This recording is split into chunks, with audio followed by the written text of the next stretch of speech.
Tu vas prendre ce parcours, la descente et la montée, tu vas dire, facile. Ouais, mais tu sais, moi quand je pars en expédition... Ouais. Alors comment s'est passée la matinée? Mais super bien. D'arriver ici, dans la région que je connais pas du tout, pour moi c'est une aventure. Et puis la vie, c'est de découvrir des endroits qu'on n'a jamais vus par avant. Et puis pour moi, je trouve du plaisir dans les petites choses qui sont autour de chez nous aussi. Et de découvrir cet endroit, pour moi, c'est génial, c'est une aventure.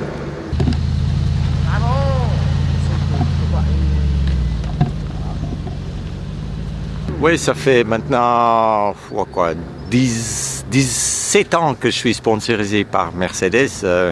Mercedes est venu un jour vers moi me demander si j'étais intéressé d'avoir une marque de voiture comme un sponsor. Et puis j'ai dit, écoute, moi je fais rien en voiture, je fais tout à pied. En montagne, je grimpe sur la mer, je fais la voile dans la jungle, je traverse à pied avec la machette. En descendant dans l'Amazone, je nage. Je fais rien avec la voiture physiquement. Et puis ils se sont dit, mais c'est pas grave, on aime ta philosophie de partir, de faire des choses. Et puis c'était comme ça que Mercedes et moi, on a lié, on a trouvé un lien en fait au travers d'une philosophie. Une voiture, c'est quand même aussi un outil de travail et puis aussi un outil de déplacement, d'y aller quelque part.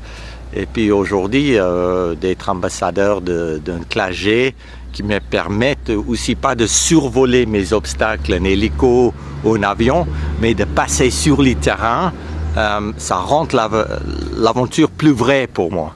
De partager un peu de temps avec les gens sur Terre, de manger la nourriture que j'ai jamais mangée, de dormir avec les gens, c'est aussi une manière de voyager. C'est pour ça que je trouve ça vraiment utile en fait, de mon métier comme aventurier aujourd'hui.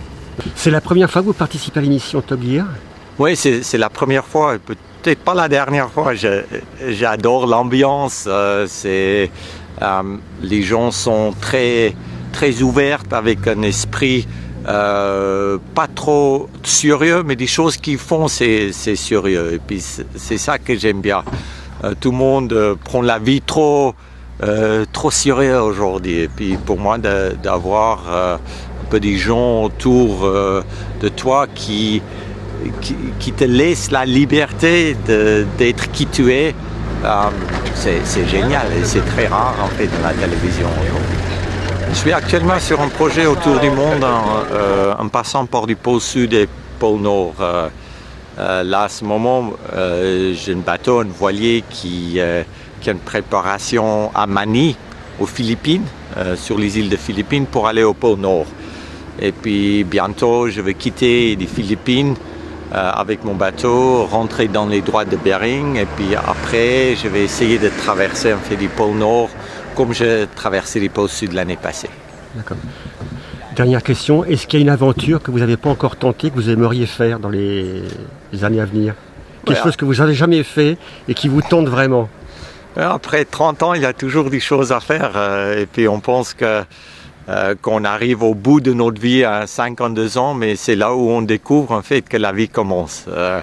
Il y a toujours des choses intéressantes à faire. C'est sûr que de trouver des choses complètement nouveaux, c'est difficile aujourd'hui, mais de faire les routes en fait sur les 8000 plus difficiles, des routes qui n'ont jamais été établies, comme l'année passée quand j'ai traversé l'Antarctique, ça n'a jamais été fait par avant. C'était un rêve des grands explorateurs depuis 100 ans, et d'être là, en fait, le premier homme sur Terre qui arrive de traverser l'Antarctique sans assistance, en solitaire et tout ça. Pour moi, c'est ça qui m'attire en fait dans l'inconnu, dans l'aventure, c'est qu'on peut toujours aller un tout petit peu plus loin.